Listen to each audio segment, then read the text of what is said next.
Welcome to Catholic News World.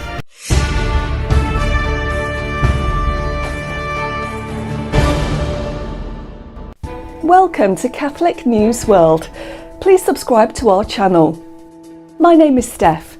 Here are this week's breaking news headlines. Sister Jean Dolores Schmidt, a religious sister and Loyola University of Chicago's basketball chaplain, dies at the age of 106. Sister Jean was a beloved member of the Loyola University Chicago community, an iconic chaplain to the Loyola men's basketball team, died on October 9, 2025.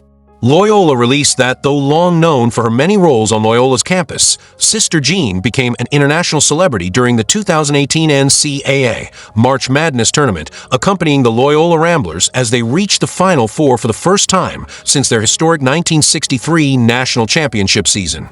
Sister Jean cheered the team on from the sidelines that season and for all the years in between, so her presence as the team's chaplain in 2018 at the age of 98 captured the attention of the media, and she became one of the most talked about topics of the tournament.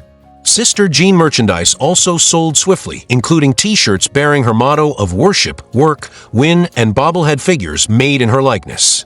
In many roles at Loyola over the course of more than 60 years, Sister Jean was an invaluable source of wisdom and grace for generations of students, faculty, and staff, Loyola President Mark Reed said. While we feel grief and a sense of loss, there is great joy in her legacy. Her presence was a profound blessing for our entire community, and her spirit abides in thousands of lives. In her honor, we can aspire to share with others the love and compassion Sister Jean shared with us.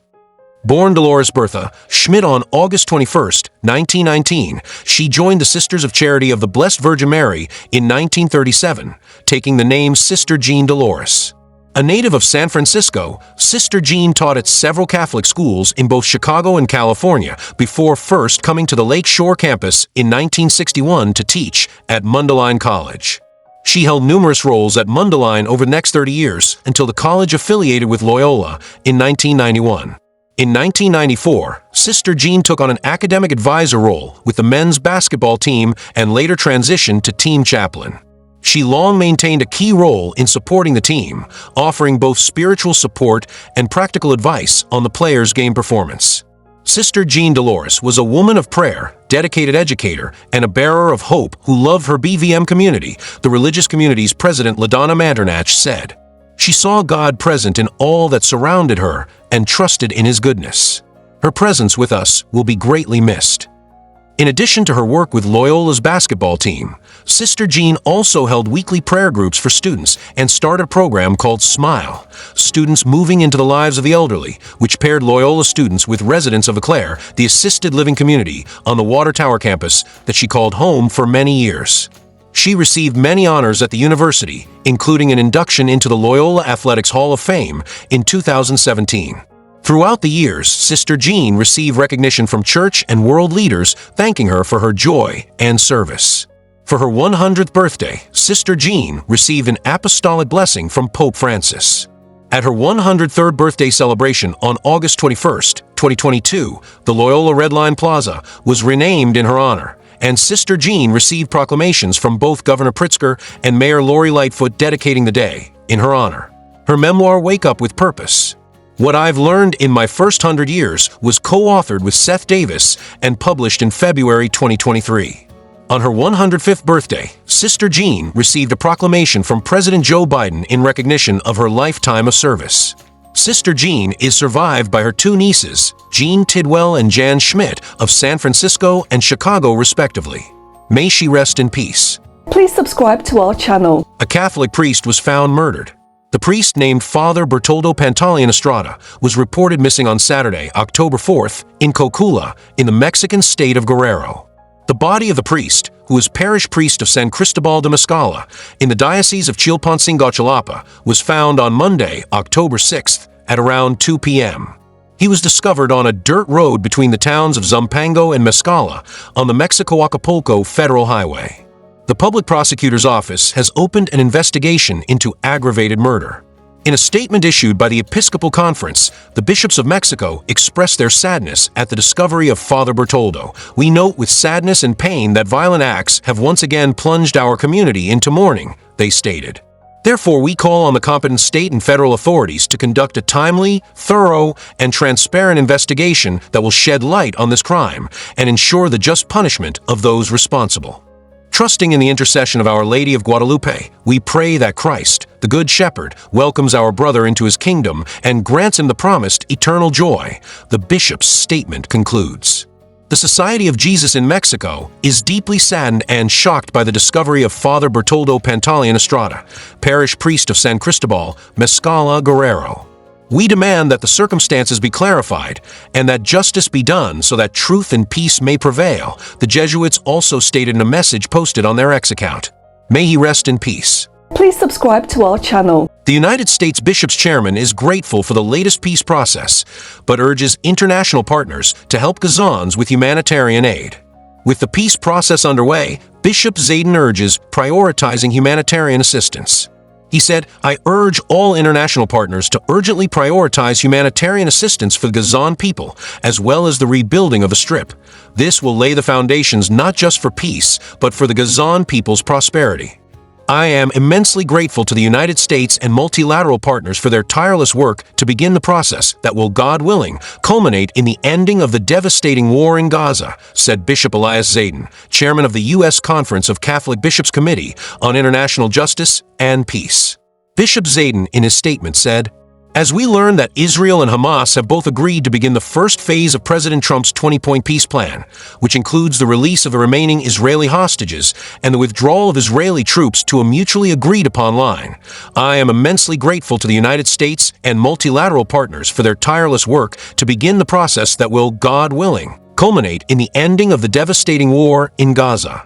As the peace process gets underway, I urge all international partners to urgently prioritize humanitarian assistance for the Gazan people, as well as the rebuilding of the Strip.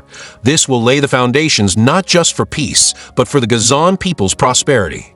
As I previously emphasized, we must continue praying ardently that we, as an international community, do not miss this opportunity for peace."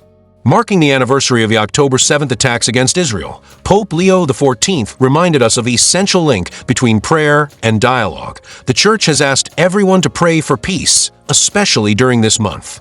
We will also seek, in ways available to the Church, to promote dialogue at all times. It is precisely through the process of grace-filled dialogue and a culture of encounter that our common humanity, regardless of religious affiliation, emerges until we see only brothers and sisters working together for peace, mutual respect, and solidarity. Let us continue beseeching Almighty God for peace and cooperation for the good of all people in the entire Middle East. Please subscribe to our channel. A Catholic church named after the Rosary was bombed near the feast day of Our Lady of the Rosary. A serious act of intimidation struck the largest Catholic parish in Bangladesh, Asia, in the Tejgaon neighborhood.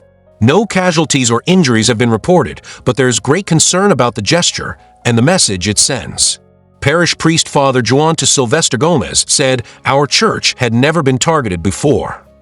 The Bangladesh Christian Association wrote, "The government must identify those responsible and address the situation." Asia News reported that a sudden explosion struck the square in front of the Rosary Church in the Tejgaon neighborhood of Dhaka Late on Wednesday evening, October 8th, causing panic among local residents and raising security concerns ahead of an important Catholic holiday.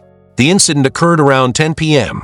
Witnesses reported hearing a loud bang, followed by a thick cloud of smoke that enveloped the area near the church gate. A resident who asked to remain anonymous said he ran outside after hearing the explosion and saw smoke rising in front of the church. Security personnel told him they saw two people throwing homemade bombs, commonly known as Molotov cocktails, before fleeing the scene. Tejgaon Police Station Chief Mabarak Hossein confirmed the incident to the media, saying, "We received the report and immediately sent a patrol to the scene. The investigation is ongoing, and we cannot provide any further details at this time." No injuries or casualties have been reported. The motive for the attack remains unknown. Authorities are investigating whether it was an act of sabotage, terrorism, or a local dispute. A case has been opened under the Anti-Terrorism Act. The timing of the incident is particularly worrying for the Catholic community. The Feast of Our Lady of the Rosary is one of the main celebrations for the community of Tejgan, the largest Catholic parish in Bangladesh, which serves about 12,000 faithful, including many internal migrants who have moved to Dhaka from rural areas in search of work and opportunities. Father Gomez, the parish priest, expressed deep concern about the attack. "We are extremely shocked by this explosion in front of our church gate," he told Asian News. After last year's mass protests, there has been instability in the country, but our church had never been targeted. This sudden event is alarming. There must be a reason. Nirmal Rosario, president of the Bangladesh Christian Association, visited the site of the explosion and strongly condemned the attack. "We are saddened and deeply concerned," he said. Christians, Hindus, and Muslims have lived peacefully together in Bangladesh for a long time. This incident raises serious questions about the intentions of those who carried it out. Rosario urged the government to take the matter very seriously and ensure a thorough investigation. "We strongly condemn this heinous act. The authorities must identify and prosecute those responsible." This morning, the police were still present to secure the area around the church. Parishioners and local residents remain on alert, hoping that justice will be done quickly and that the celebration of Our Lady of the Rosary can take place in peace. Please subscribe to our channel. The new Nobel Peace Prize winner is a Catholic politician named Maria Machado who often praised the Rosary on social media. Maria Corina Machado, age 58 and a mother of 3, is a Venezuelan opposition leader, industrial engineer, and activist who was awarded the 2025 Nobel Peace Prize for her work promoting democracy in Venezuela. She is an outspoken Catholic and is often seen wearing several rosaries around her neck, given to her by supporters. Machado often shares religious images and rosary prayers on social media with other influencers. Since being barred from running in the 2024 presidential election by the Nicolas Maduro regime, she has been in hiding due to threats against her life and liberty. Machado was raised in a staunchly Catholic family and attended Catholic schools.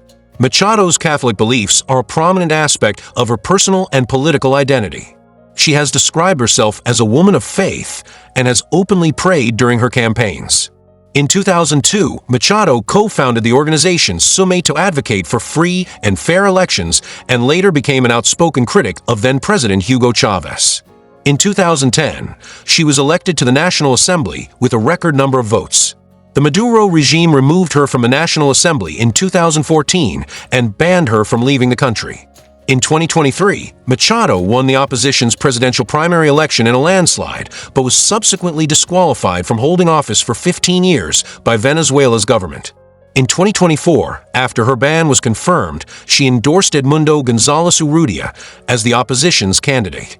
Although official results showed Maduro as the winner, Machado and the opposition presented vote tallies showing González won by a landslide. Following the disputed election, Machado went into hiding. The Nobel Committee wrote, "The 2025 Nobel Peace Prize was awarded today to Venezuelan opposition leader Maria Corina Machado, a courageous and committed advocate for peace," said Jorgen Watton Friddens, chairman of the Nobel Committee. "A woman who keeps the flame of democracy alive amidst the growing darkness." As the leader of the democratic movement in Venezuela, Maria Corina Machado is one of the most extraordinary examples of civic courage in Latin America in recent times, the statement reads.